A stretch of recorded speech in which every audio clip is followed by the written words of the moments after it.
청년부 여러분 반갑습니다. 오늘은 두 번째 강의 창세기를 시작하도록 하겠습니다. 여러분 첫 번째 강의 보고 오셨나요?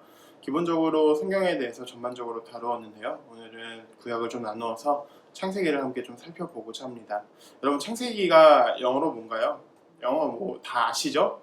네, 창세기의 영어는 제네시스입니다. 사실 이 제네시스는 처음부터 창세기라는 뜻을 가지고 있지는 않고 이 히브리어 단어에서는 태초에라는 이런 뜻을 가지고 있었는데 이게 헬라어 번역본 LXX라고 하죠. 이 번역본이 다시 성경에서 번역되면서 또 유래되면서 이것을 기원, 출처, 창조라는 뜻에 가지고 있는 제네시스로 바뀌게 되었습니다. 창세기는 어떻게 보면 성경을 처음 시작하는 인트로덕션의 역할을 하기도 합니다. 처음에 할 때 서론이 있죠. 서문이 있죠. 이 서문의 역할을 성경에서는 창세기가 하고 있다고 볼 수도 있습니다. 창세기의 저자는 누구일까요? 사실 구약 저자는 대부분 다 작자 미상이라고 되어 있습니다. 왜냐하면 신약에서는 내가 썼다라는 이야기들이 많이 있거든요. 바울 서신은 특히 바울이 내가 썼고 일반 서신은 누가 썼고 이렇게 썼다라는 이야기가 있는데 고대 문서에서는 대부분 저자가 미상입니다. 그러나 우리가 가지고 오는 전승에 따르면 이 모세오경은 모세가 기록했다라고 이야기를 하고 있습니다. 특히 탈무드, 미시나, 유대교에서 내려오는 이런 전승에 따르면 모세가 썼다라고 이야기를 합니다. 그래서 우리가 모세가 쓴 5권의 성경, 창세기, 출애굽기, 레위기, 민수기, 신명기를 들어서 모세오경이라고 하는 것입니다. 다만 자유주의 쪽, 그러니까 저희는 보수주의인데요. 그래서 성경을 하나님의 말씀 그대로 믿는데 자유주의 쪽, 좀 진보한 쪽에서는 이것을 모세가 쓴 것이 아니라 후대에 편집했다라는 이런 가설들을 제시하기도 합니다.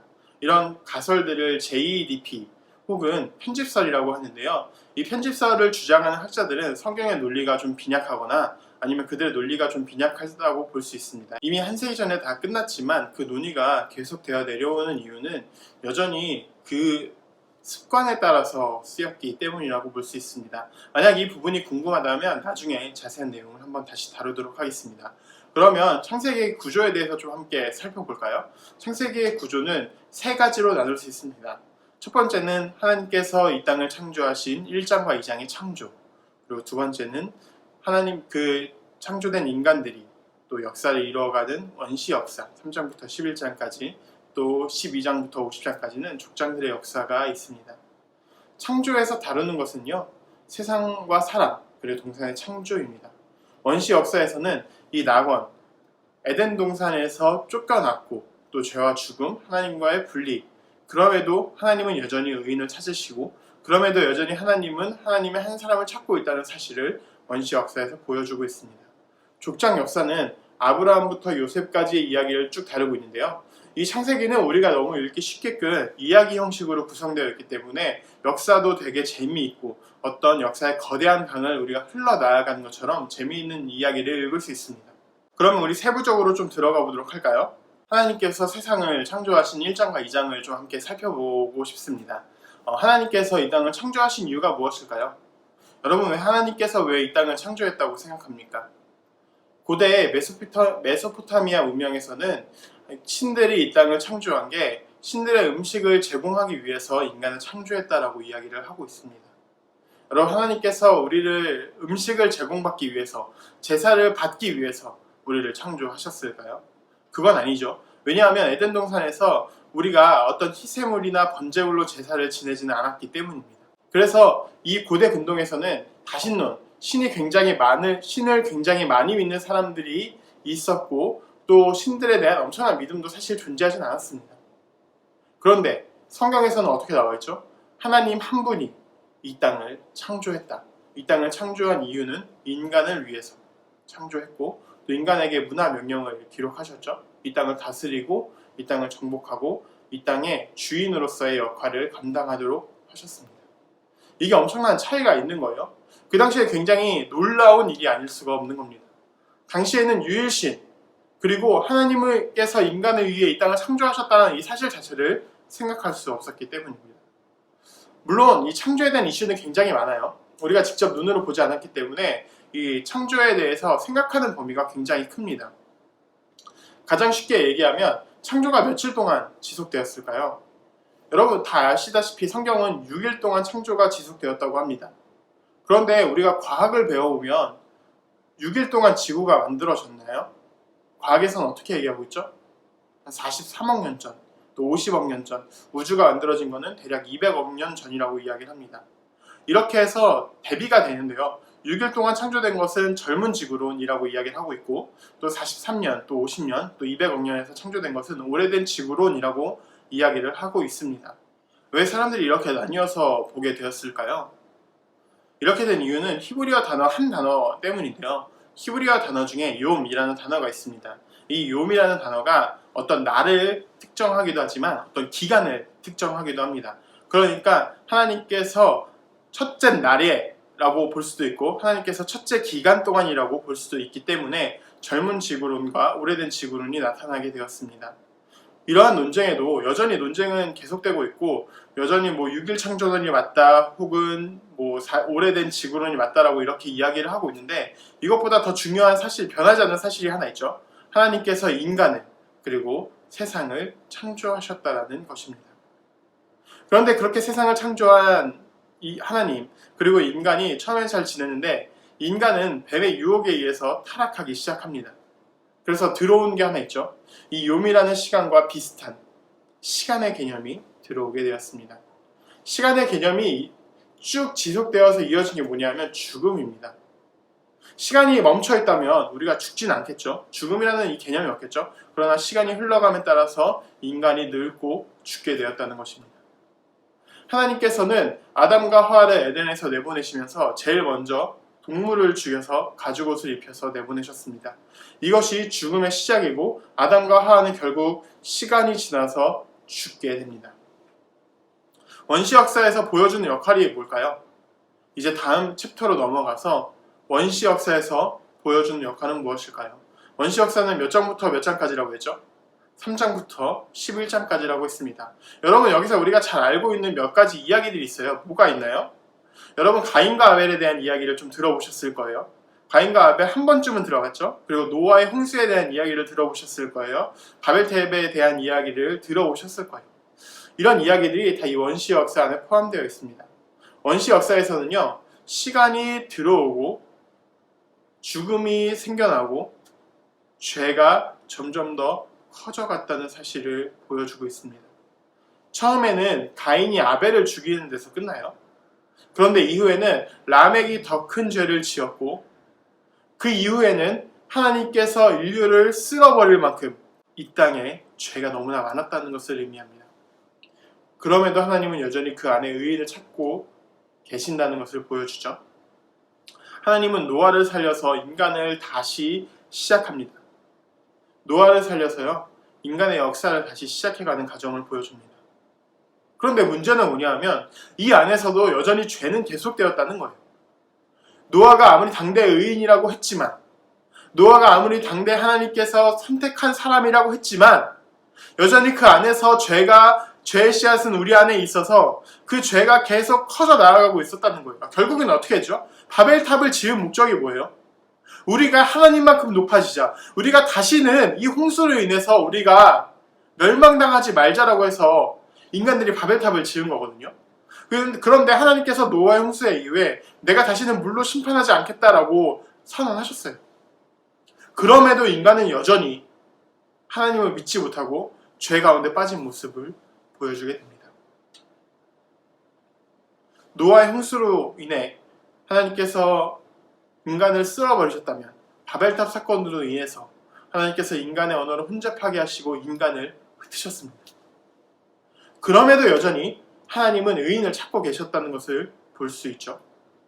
하나님은 그 안에서 노아의 10대 후손인 아브라함을 선택하셔서 다시 아브라함에게 기대를 거시고 언약을 이어나가시기 시작합니다. 이 족장 역사에 시작되는 핵심은 아브라함입니다. 하나님께서는 아브라함을 우르에서 부르셨고 아브라함을 선택하셨습니다. 하나님의 자녀가 아브라함에게 수없이 많을 것이라는 하나님의 두 번의 약속이 있었음에도 불구하고 아브라함은 이 약속을 너무 기다리는 게 지쳐서 이미 종을 통해서 아이를 낳게 됩니다. 그 아이의 이름이 이스마엘이죠. 아브라함의 마음도 좀 이해가 되는 게 하나님께서 아브라함에게 75세의 자녀가 있을 것이라고 했는데 별들처럼 많아질 거라고 했는데 뭐 10년 동안 아무런 이야기가 없었어요. 그래서 아브라함은 86세에 하갈을 사라의 여종이었던 하갈을 들여서 자녀를 낳게 됩니다. 그 아들의 이름이 이스마엘이죠. 그 이후에 99세에 사라를 통해서 다시 한번 아들을 낳게 되고 100세에 낳은 아들 이삭이 생기게 됩니다. 이 이삭과 이스마엘은 좀 역사의 중대한 기로점에 서 있는데요. 이 이슬람에서는 이 이스마엘을 적통이라고 보고 있습니다. 그리고 우리 기독교에서는 이삭을 적통이라고 보고 있죠. 되게 신기한 게 이스마엘을 적통이라고 보는 이 이슬람에서는 이 제단에서 번제를 드릴 때 아브라함이 이삭을 데려갔는데 이스마엘을 데려갔다라고 이야기를 해요. 그래서 이 이스마엘이 이제 쭉 적통을 이어서 이슬람이 되었다라고 이렇게 이야기를 합니다. 그런데 우리는 이삭을 하나님께 번제물로 바치려고 하다가 하나님께서 이삭을 다시 살리시고 이삭을 통해서 또 자녀를 낳게 하죠. 이삭의 자녀는 누구일까요? 야곱과 에서입니다. 이 야곱은 나중에 또 성장하게 되면서 하란, 외삼촌네 갔다가 이렇게 오기도 하지만 결정적으로 4명의 부인을 통해서 12의 아들을 낳았어요. 그리고 1명의 딸을 낳았습니다. 이것이 이제 기본적으로 이스라엘의 시작이라고 볼 수 있습니다. 그래서 성경에서는 아브라함과 이삭과 야곱 그리고 그 이후의 자녀들이라고 이야기를 하거나 아니면 아브라함과 이삭과 이스라엘이라고 이야기를 합니다. 더 이상의 이제 야곱은 이스라엘로 바뀌게 되죠. 왜냐하면 이 한 아들 야곱이 이 12아들을 낳아서 이 12아들이 다시 또 자녀를 낳고 이들이 애굽에 갈 때 70명이 갔거든요. 물론 그 중에 이미 먼저 가 있던 요셉도 있었습니다. 요셉은 꿈을 꾸고 이 꿈을 형들에게 얘기했다가 형들에게 미움을 사서 애굽으로 팔려가게 됐죠. 그러나 애굽에서 그 꿈을 해석해서 총리가 되었고 그렇게 다시 기근이 들었을 때 이 사람들 기근이 들었을 때 이 형들이 왔을 때 처음에는 거절하다가 처음에는 시험하다가 나중에는 요셉임을 밝히게 되고 이들이 모두 애굽에서 살 수 있도록 했습니다. 이렇게 애굽에서 살다가 모든 사람들이 다 죽게 되고 요셉이 죽게 되었다가 창세기의 끝이 되게 되는 것입니다. 창세기는 그러니까 생각해보면 엄청 긴 거예요. 창조부터 요셉의 죽음까지 굉장히 긴 범위를 가지고 있다고 볼 수 있지만 대부분 다 이야기로 구성되어 있기 때문에 우리가 옛날 이야기를 읽듯이 재미있게 읽을 수 있게 되는 것입니다. 그럼 우리가 창세기를 왜 알아야 될까요? 창세기에서 나타내고 있는 것은 여전히 하나님은 창조주이시고 우리는 피조물이며 또 하나님과 우리와 여전히 관계를 맺기를 원하신다는 사실을 보여주고 있습니다. 하나님은 계속 인간이 타락했음에도 불구하고 인간을 선택하셨고 또 그 안에서 의로운 사람을 선택하셨고 또 그 안에서 하나님을 따르는 사람들을 선택하셔서 하나님의 역사를 이어나가고 있다는 사실입니다. 또한 하나님을 믿으니 의로 여기셨다라고 했던 이 창세기 15장의 말씀처럼 우리 역시도 우리가 하나님을 믿으면 하나님께서 우리를 의로 여기신다는 사실이 여전히 변하지 않는 것도 우리에게 알려주고 있다는 것입니다. 우리가 하나님을 믿는다면 하나님께서 여전히 그 믿음을 의로 여기신다는 사실을 변함없이 보여주고 있는 것입니다. 이런 사람들이 너무나 평범했던 사람들이 하나님을 어떻게 믿었는지를 보여주면서 우리 또한 하나님을 이렇게 믿으면 우리도 의롭게 하심을 받을 수 있다는 사실, 하나님은 여전히 하나님을 찾는 한 사람을 찾고 있다는 사실을 창세기가 우리에게 알려주고 있는 것입니다. 그래서 우리가 창세기를 읽으면서 이 커다란 내러티브, 이 커다란 역사의 줄거리를 읽으면서 우리가 이 안에서 하나님을 발견할 수 있고 이 안에서 우리가 믿음을 키워나갈 수 있는 이유인 것입니다. 우리 다음 주에는 출애굽기와 민수기를 함께 살펴보도록 하겠습니다. 그럼 기도하고 마치겠습니다. 사랑의 하나님 감사합니다. 하나님 우리가 오늘은 창세기에 대해서 보았습니다. 하나님 이 커다란 역사 속에서 하나님께서 창조하셨고 또 그러나 인간은 죄로 인해서 계속 죄가 퍼지고 죄가 커지고 타락함에도 불구하고 여전히 하나님께서는 그 시대의 사람을 선택하셔서 사용했던 것처럼 우리 대학청년부 지체들 한 사람 한 사람이 이 시대 가운데 우리가 하나님을 믿고 하나님을 믿는 믿음을 가지고 정말 의롭게 여기심을 받아 이 땅을 살아갈 수 있는 대학청년부 지체들 되게 하여 주시옵소서. 우리를 사랑하시는 구주 예수 그리스도의 이름으로 기도합니다. 아멘.